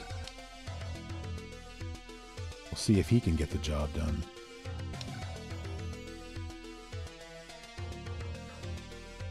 You'd have to hit with all 3 attempts, but so wasn't able to do it, but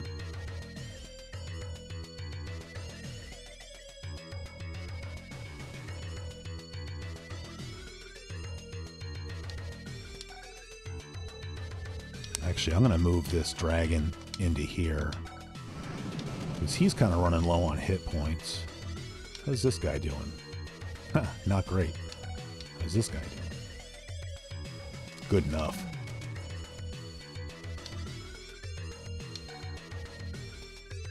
Because we can also do a long range hit, or at least try. That's got the same.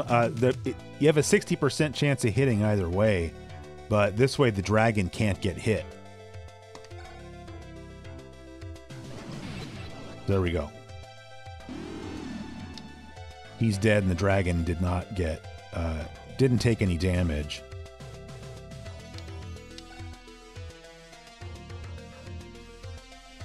And this guy's kind of hurting for hit points, so I don't really want this this guy getting to him.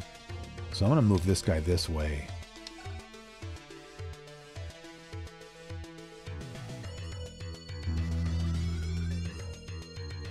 I don't want this guy going down here, though, either. So I might cast again on one of these dragons and have it go down there and take that, but I'm not sure about that yet. What's this serpent doing?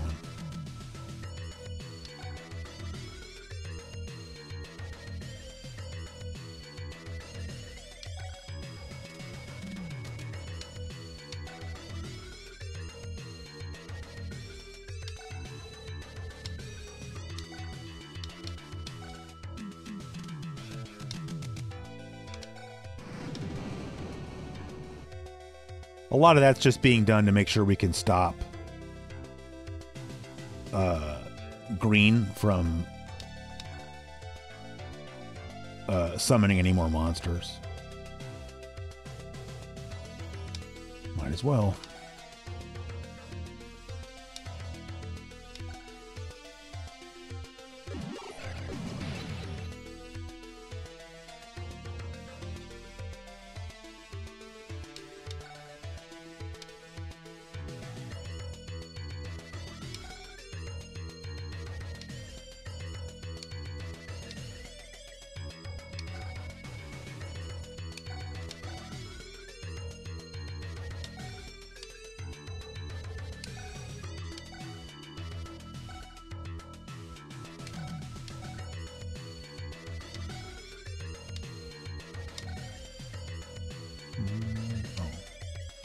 Yeah.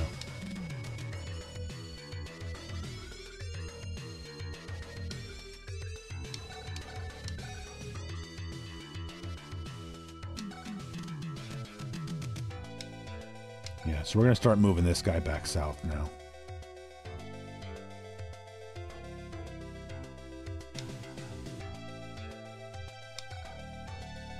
I mean, they'll probably end up taking a couple of those towers, but that's all right. And what else can I do? I haven't...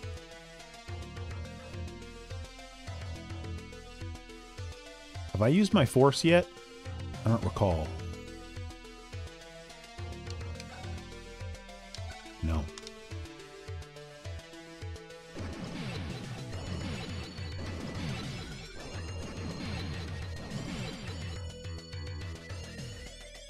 All right, that was good. That got him pretty weakened. That one's got full. That one, okay, doesn't matter. So we're going to cast again and then have this guy take this tower because I don't want that soldier or whatever he's called now being able to heal himself. And then I think we're finished.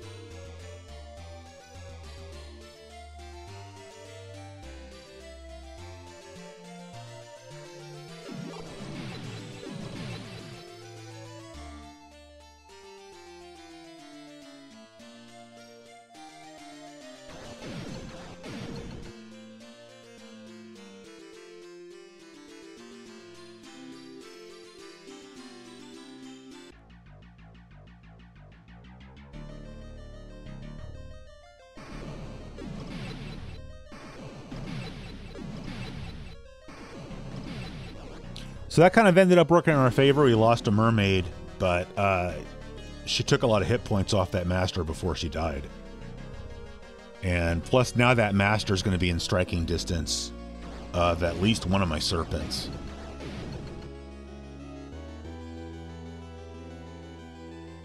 I mean, to quote General Turgidson, we're not going to be able to beat these green guys without getting our hair mussed.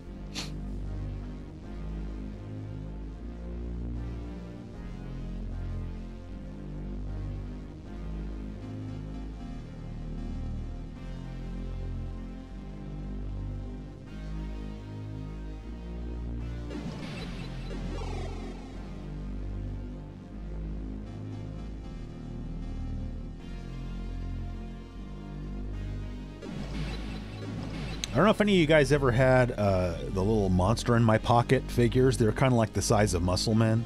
They ended up making a NES game that came with a little monster in my pocket figure.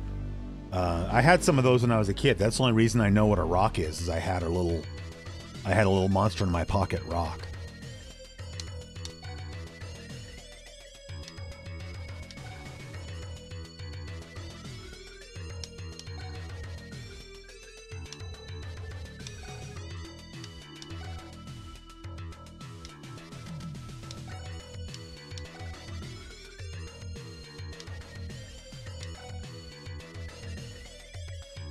So we got this guy sort of on the edge of, well, I don't want to go that far, the edge of death, but whoever kills that guy is going to get some good experience points out of it.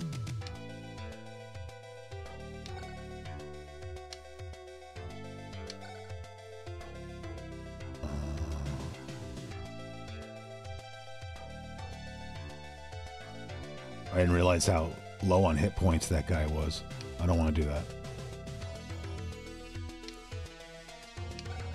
I'm just trying to see if I can level somebody up, you know? Oh, we want to move this guy over here because he needs some hit points.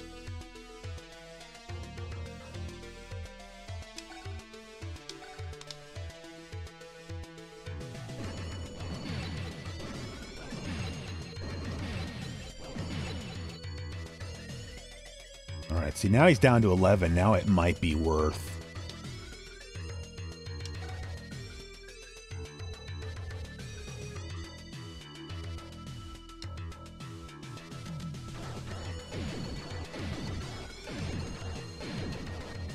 Damn it. I mean, it was a gamble.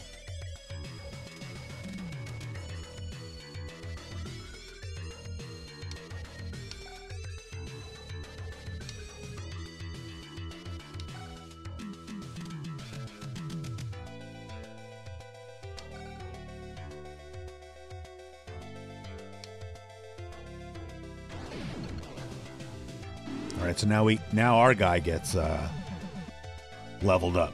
Perfect. Okay, so this guy is still on the mend, right? Oh, no, he's not. Great. So now we kind of got rid of all of these sort of interloping forces that we had here. So now we can just start marching all of our guys up towards the green people.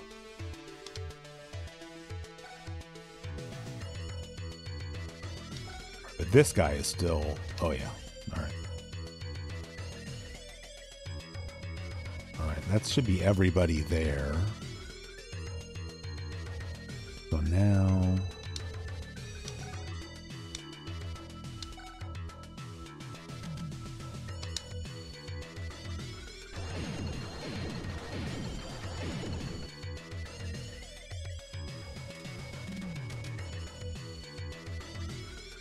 So, I mean, that was cool. Now, of course, we can't get anybody else next to that master. But we can start maybe trying to hook around the back here.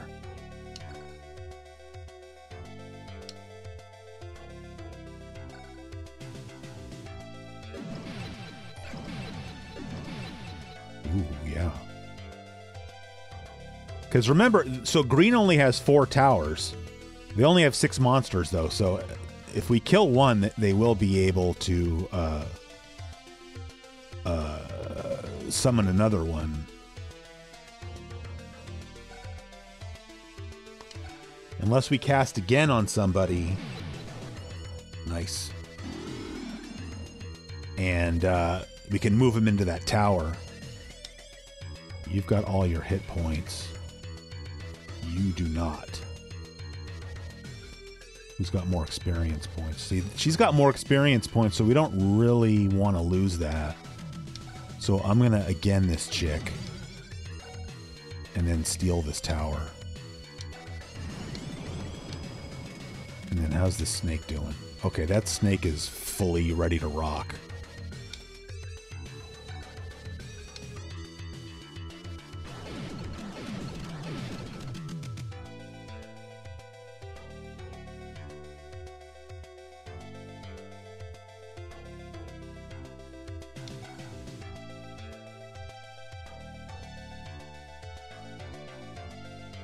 I'm going to move this well, no, I'm not going to move that mermaid. Alright, that guy's still not moving. But this guy is.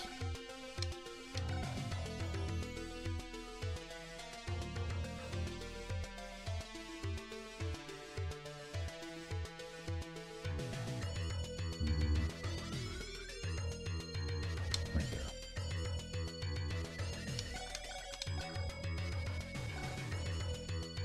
Oh yeah, we're leaving that one alone. Okay, did I use my force yet? Yes. And I did use my magic. Yeah, okay. So the only other thing we can do is just summon more people if we want. I'd kind of rather save my magic points because we need to summon more serpents. That's what we need. So I'm not summoning anybody.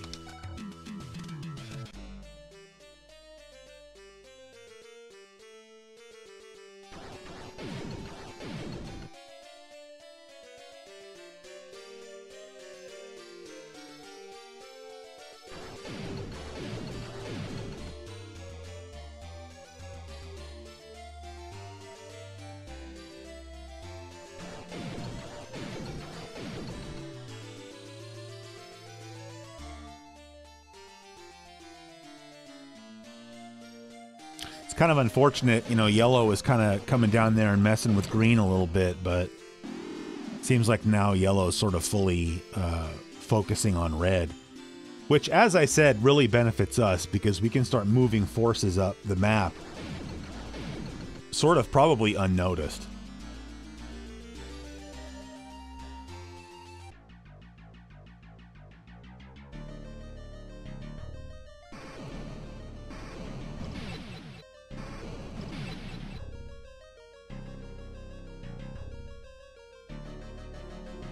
I mean, that's an odd choice because, like, you weren't going to kill that serpent, but now I get to attack you with the serpent on my next turn.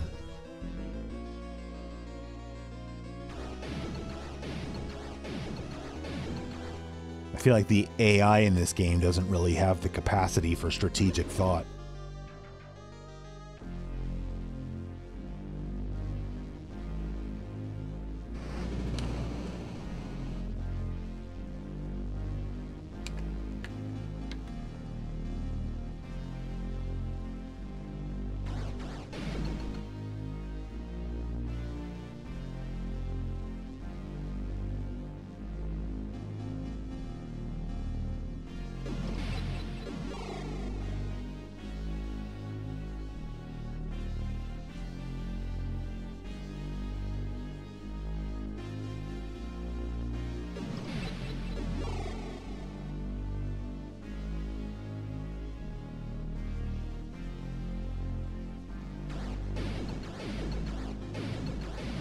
Oh, wow. Yellow's already going after the Red Master. You see Red's only got 5 towers. Red's in a really bad spot. Because Yellow's got 26. Alright, first and foremost, let's see what we can do over here.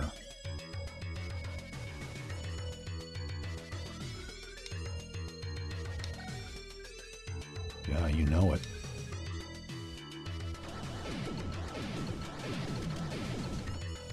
Now we've got that sorcerer down almost halfway.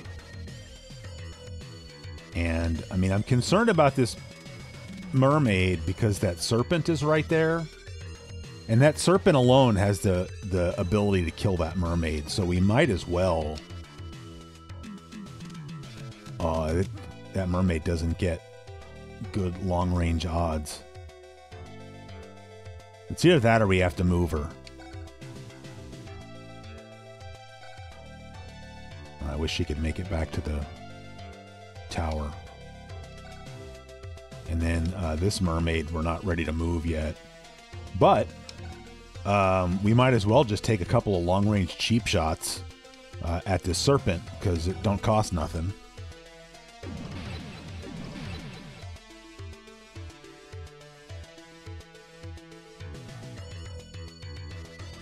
And let's see, this serpent isn't really... Oh, this serpent can go down here and recharge. Let's do that.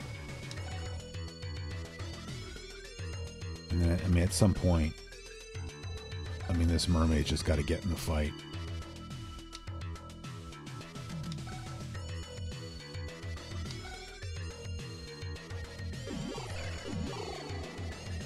Well, that was useless.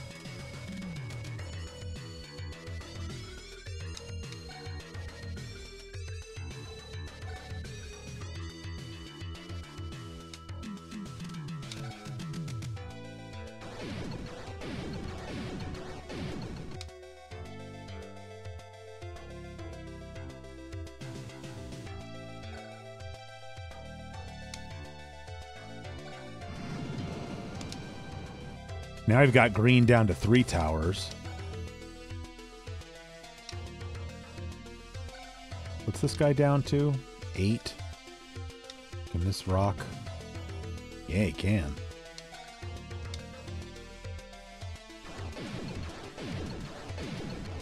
Boom, done.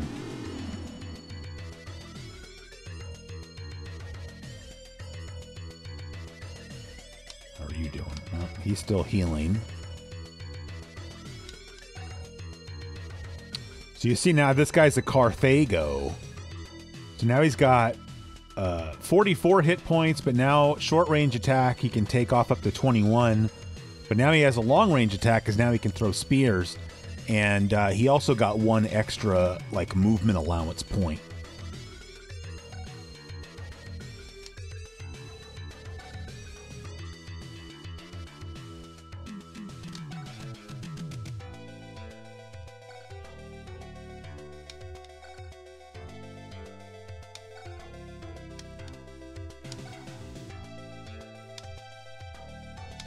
So that's why I was saying, like, these Romans, like, they're so easy to kill that you're kind of taking a risk when you summon them. But if you can get them leveled up, it pays off. So we have 162 magic points, which is exactly what we need to summon 2 serpents. And then I guess we can check out the table. Oh, yeah.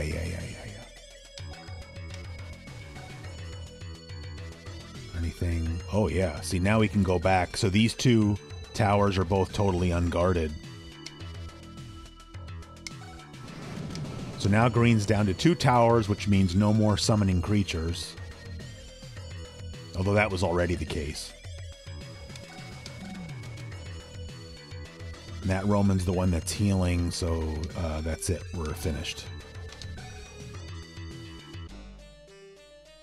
Oh, by the way, I'll call your attention, well, once we get this battle screen. You do have a total number of turns. Like over here it says turn 15 of 90. So you can only go 90 turns. when you do these individual map battles. And when you do campaign, it's far fewer than that because you're only fighting against one other master.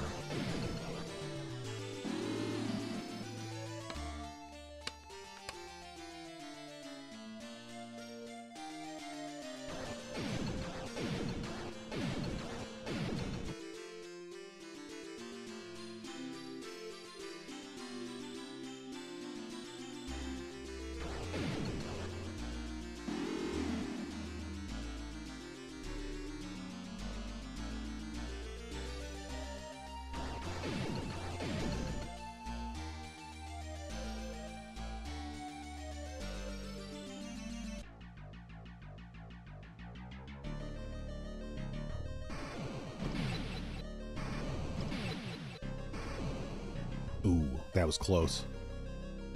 But probably somebody else is going to finish off that, that serpent's gone. Oh well.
This red master is going to be in trouble. All right, our turn, our turn.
I'm going to stick this dragon in this tower for a while because it's got less than half of its hit points.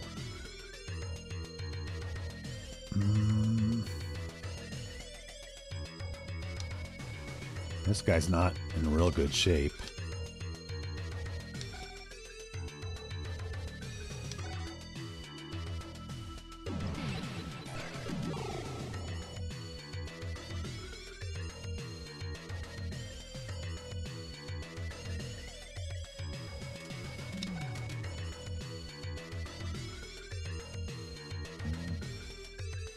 I'm just going to meat grinder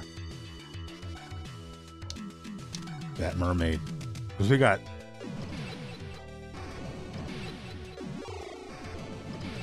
I mean, we took 4 hit points off of him.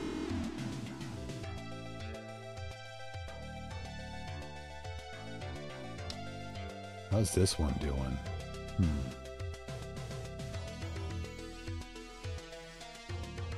I really want to try to level up this mermaid. So if I go here and then fight this idiot, because he can't fight back.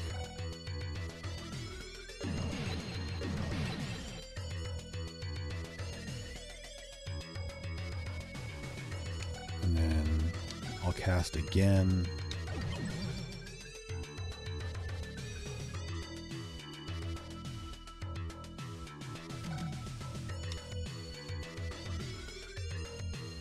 Oh, so we don't have...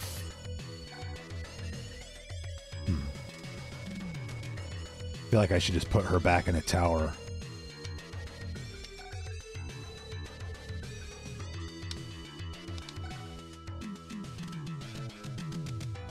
And this guy needs to... Well, not really. Take a couple cheap shots at the master here. Oh, that was useless.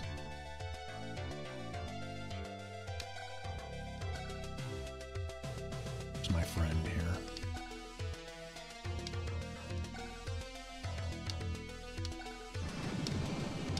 So green's down to one tower. That's great. That guy, he's pretty much done healing.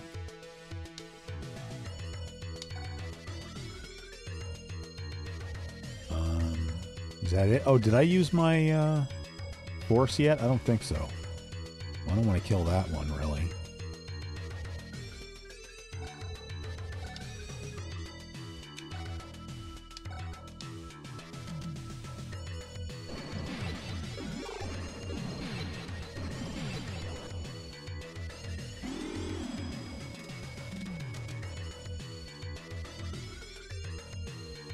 Done. I'm just trying to, if we can just get rid of these green guys, I think we're going to call it a day with this video, because it's already, my recorder just hit the 2-hour mark, but I don't know when I actually started the video. Usually there's a couple minutes of garbage time at the beginning.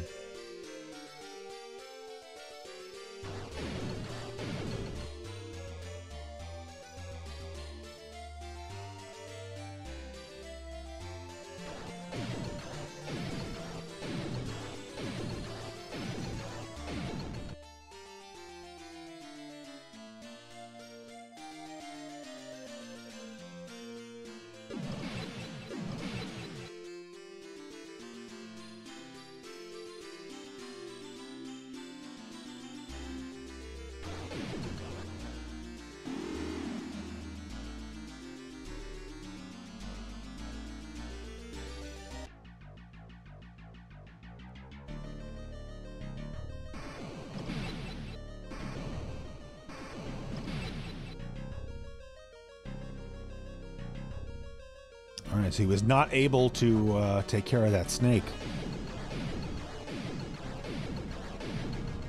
Goodness.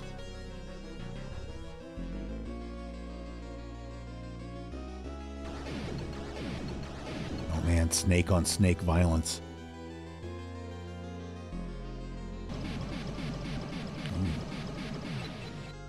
Ooh, that took somebody out. So that was that master cast a spell called Meteor that just like rains down meteors all around the master, but it'll damage creatures, any creatures, including his own.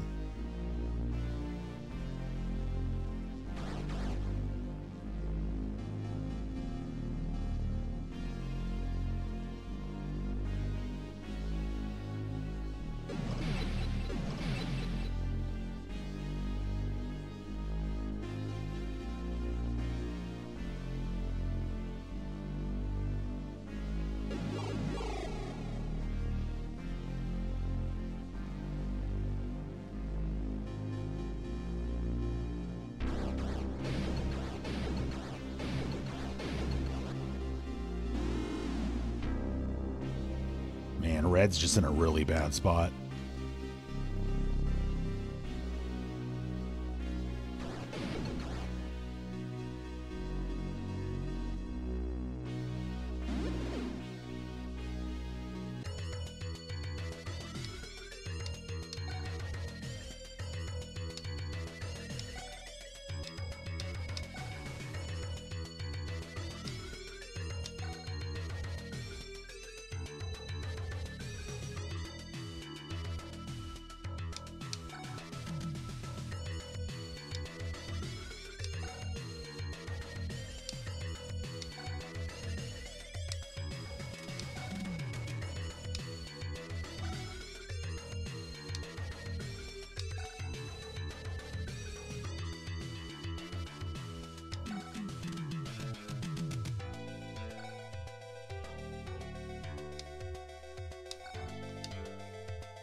Good lord.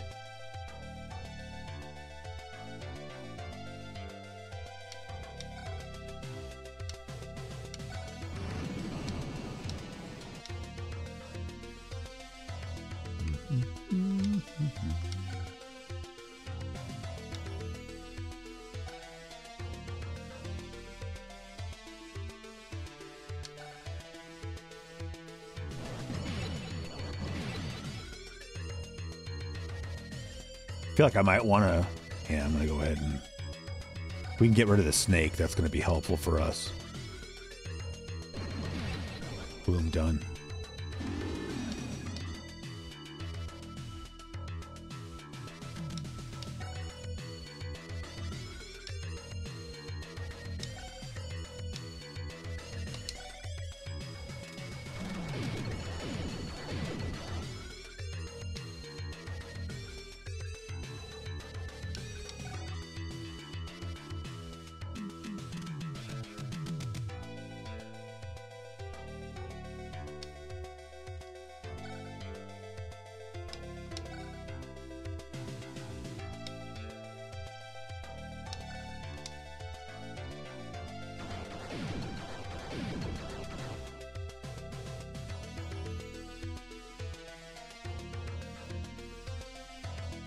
So green now has no towers, and therefore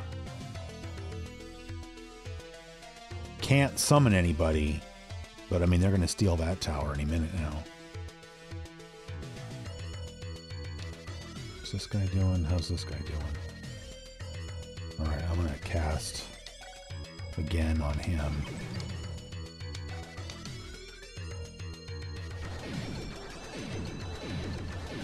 That was worth it. What's your story? Oh, I already used force.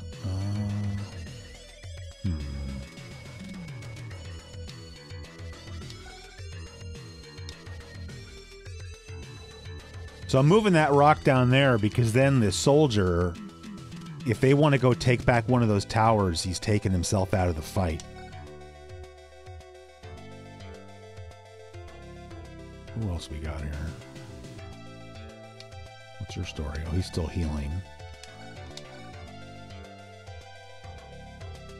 Where's this? Oh, yeah.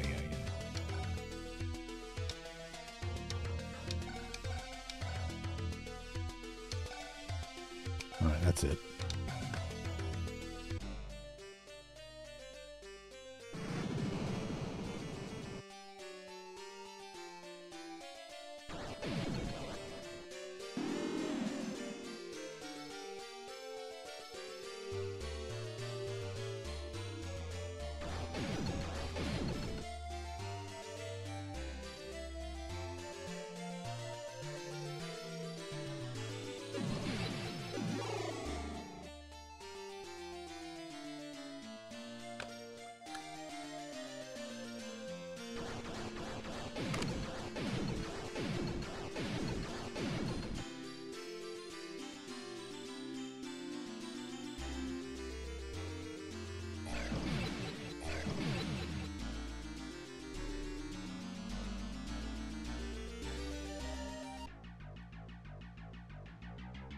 Wow, the master didn't do anything? Oh, we lost a couple guys, I think, on that meteor attack.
It's hard because last time I played this map, it was really a lot more of a war of attrition between red and yellow. But I don't know why. This time around, red just never got its act together.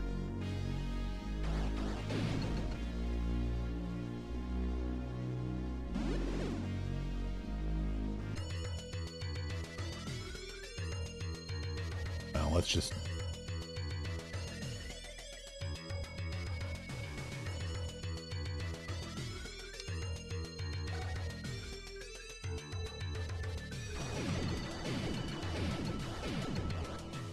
All right, he's down to 7 hit points.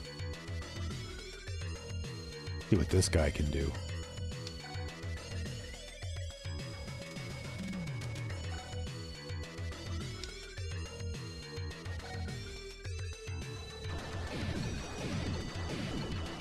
Oh.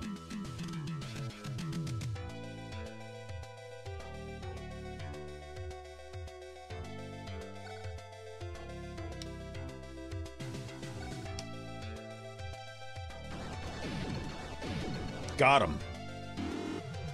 Ah, so now our rock turned into a phoenix. Destruction.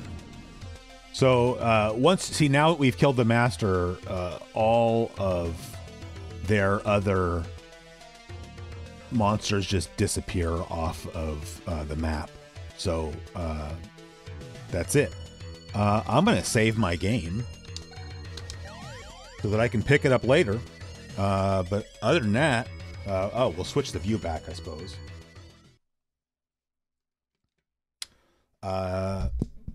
That's going to do it for this, the final episode, sadly, of Renovation Month here on Weekend Rental. I'm going to be on vacation for a week, so there's probably not going to be another episode of Weekend Rental for a couple of weeks, but I should have something else up for you guys next weekend, although that's not a promise. So... yeah, that's all I've got to say for this time. As always, thanks for watching. I'll see you guys next time.